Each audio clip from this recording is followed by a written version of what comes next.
మీకు ఇప్పుడు ఒక విజువల్ వండర్ చూపిస్తా. అది చూసాక మిగిలిన విషయాలు చెప్తాను.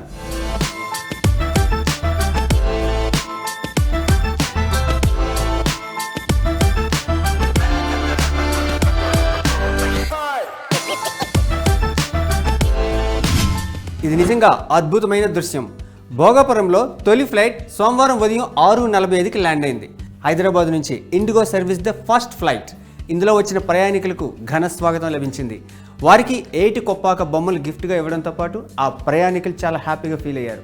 అంతకుముందు విశాఖ విమానాశ్రయంలో చివరి సర్వీస్ ఆదివారం రాత్రి 10:45 ఢిల్లీకి వెళ్ళింది.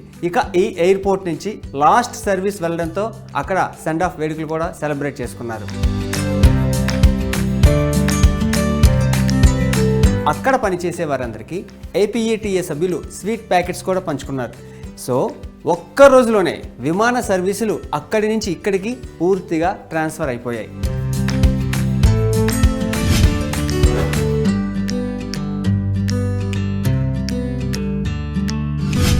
కొద్ది రోజుల కిందట ప్రధాని మోదీ అల్లూరి సీతారామరాజు ఎయిర్పోర్ట్ను ప్రారంభించారు. ఆ తర్వాత సోమవారం నుంచి సర్వీసులు అధికారికంగా ప్రారంభమయ్యాయి. ఇక విశాఖ విమానాశ్రయం నుంచి పౌర విమాన సేవలకు అవకాశం లేనట్టే. అన్ని సర్వీసులు భోగాపురం నుంచి ఆపరేట్ అవుతాయి.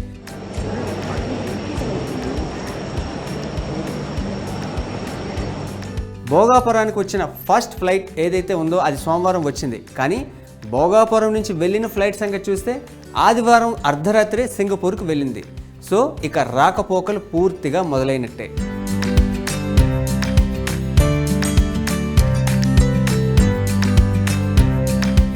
ఇక్కడ ముఖ్యంగా చెప్పుకోవాల్సిన పాయింట్ ఒకటి ఉంది. ఈ ఎయిర్పోర్ట్ కోసం భూములు ఇచ్చిన రైతులు 2200 మంది ఉన్నారు. వీరికి ఒక ఉచిత విమాన ప్రయాణ సౌకర్యం కల్పిస్తామని ప్రభుత్వం ముందే మాట ఇచ్చింది. అలా చెప్పినట్టుగానే ఫస్ట్ డేన 165 మంది రైతులకు ఈ ఛాన్స్ కల్పిస్తామంది. ఇంకా మిగిలిన అన్నదాతలకు దశల వారీగా ఫ్లైట్లో జర్నీ చేసే సౌకర్యం కల్పిస్తారు. హైదరాబాద్తో పాటు దక్షిణాదిన ఉన్న తిరుపతి, బెంగళూరు, చెన్నై నగరాలకు, అలాగే ముంబై, కోల్కతా సిటీలకు కూడా ఇక్కడి నుంచి సర్వీసులు ఉంటాయి. మొదటి రోజునే 31 సర్వీసులు ఉంటాయి. దీని ప్రకారం చూస్తే ఫస్ట్ డేన దాదాపు 7000 మంది వరకు ప్రయాణం చేయొచ్చు.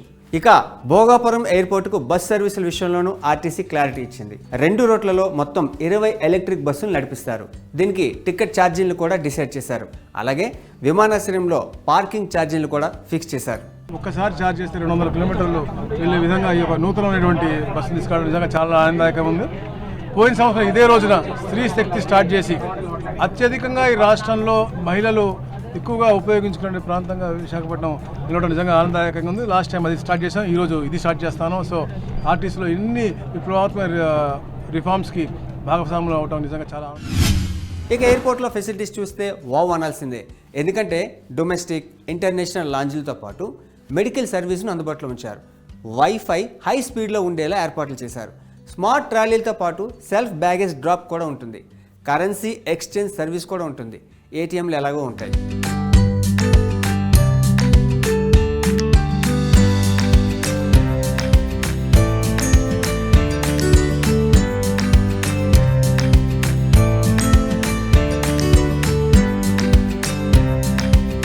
ఇక భోగాపురం ఎయిర్పోర్ట్ నుంచి ఫ్లైట్ ఆపరేషన్ స్టార్ట్ కావడంతో AP CM Chandrababu Naidu tweet చేశారు. అందులో ముఖ్యమైన పాయింట్ ఏంటంటే యువతకు కొత్త అవకాశాలతో పాటు ఉత్తరాంధ్రకు గేట్వేగా ఈ ఎయిర్పోర్ట్ ఉంటుంది.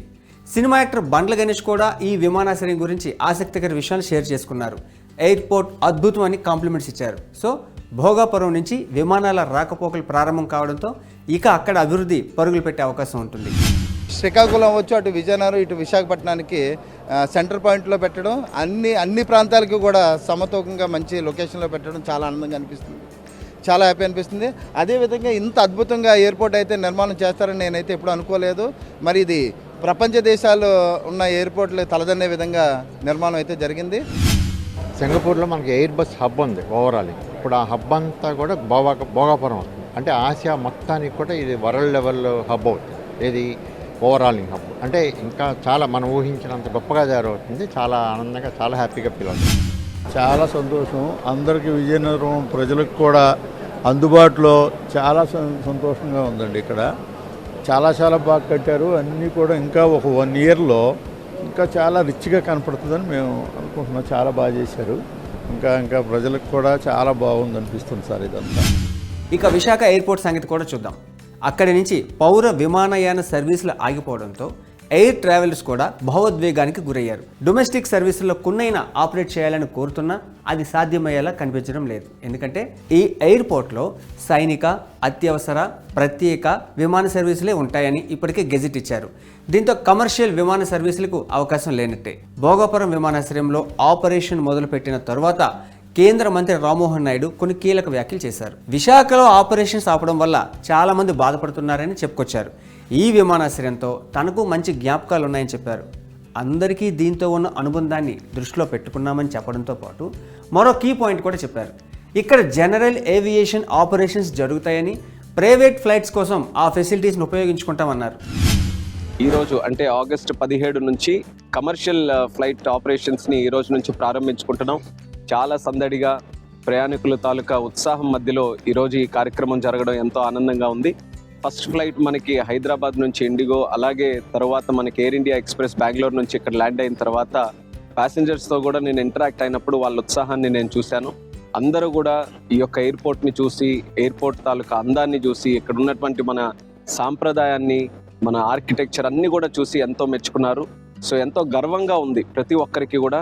అదే ఉద్దేశంతో ఇది కేవలం ఎయిర్పోర్ట్ అని అంటే ఒక బిల్డింగ్ లా కాకుండా ఇది మన చరిత్రకు, మన సంపదకు, మన సంస్కృతికి, వాటన్నిటికీ కూడా ఒక ప్రతీకగా ఉండాలి అనే ఆలోచనతో చాలా మనసు పెట్టి ఇది ఒకటి నిర్మించడం జరిగింది. సో అంత అద్భుతంగా ఈరోజు వచ్చినందుకు ఎంతో ఆనందంగా ఉంది. రామ్మోహన్ నాయుడు చెప్పిన దాన్ని బట్టి చూస్తే ఎయిర్పోర్ట్ను భవిష్యత్తులో ఎలా వినియోగించుకోవాలో అన్న దానిపై ప్లాన్ చేస్తున్నట్టే కనిపిస్తుంది.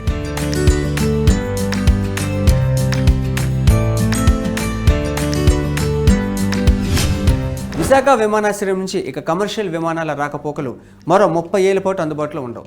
ఎమర్జెన్సీ సమయాల్లో మాత్రమే మినహాయింపు ఉంటుంది. మరి విశాఖ ఎయిర్పోర్ట్లో ఎలాంటి విమాన సర్వీసులకు అనుమతి ఉంటుందనే ప్రశ్న వస్తుంది. విఐపీల విమానాలు, వైమానిక దళానికి చెందిన విమానాలు, అలాగే ప్రభుత్వ గెస్టులు, పోలీసులు, సాయుధ దళాలు ప్రయాణించే విమాన సర్వీసులకు ఇక్కడ సదుపాయం ఉంటుంది. ఈ విమానాశ్రయం క్లోజ్ అవ్వడంతో ఇప్పటి వరకు దీనికి ఉన్న అంతర్జాతీయ ట్రావెల్ కోడ్ VTZ భోగాపురం ఎయిర్పోర్ట్కు ట్రాన్స్ఫర్ అవుతుంది. విశాఖ విమానాశ్రయంలో చాలా ఏళ్ళుగా పనిచేస్తున్న వారు భావోద్వేగానికి లోనయ్యారు. ఇన్నాళ్ళుగా ఇక్కడే పని చేస్తున్నామని, ఇకపై ఆ అవకాశం ఉండదని కంటతడి పెట్టుకున్నారు. వైజాగ్ ఎయిర్పోర్ట్లో పనిచేసిన దాదాపు 1000 మంది పరిస్థితి ఏంటి అనే దానిపై ఇంకా క్లారిటీ రావాల్సి ఉంది. సో ఓవరాల్గా చూస్తే భోగాపురం ఎయిర్పోర్ట్ కొత్త ఆశలకు, సరికొత్త అవకాశాలకు దారితీస్తుందని, గ్రోత్ ఇంజిన్లా ఉపయోగపడుతుందన్న భావన పూర్తిగా వ్యక్తమవుతుంది.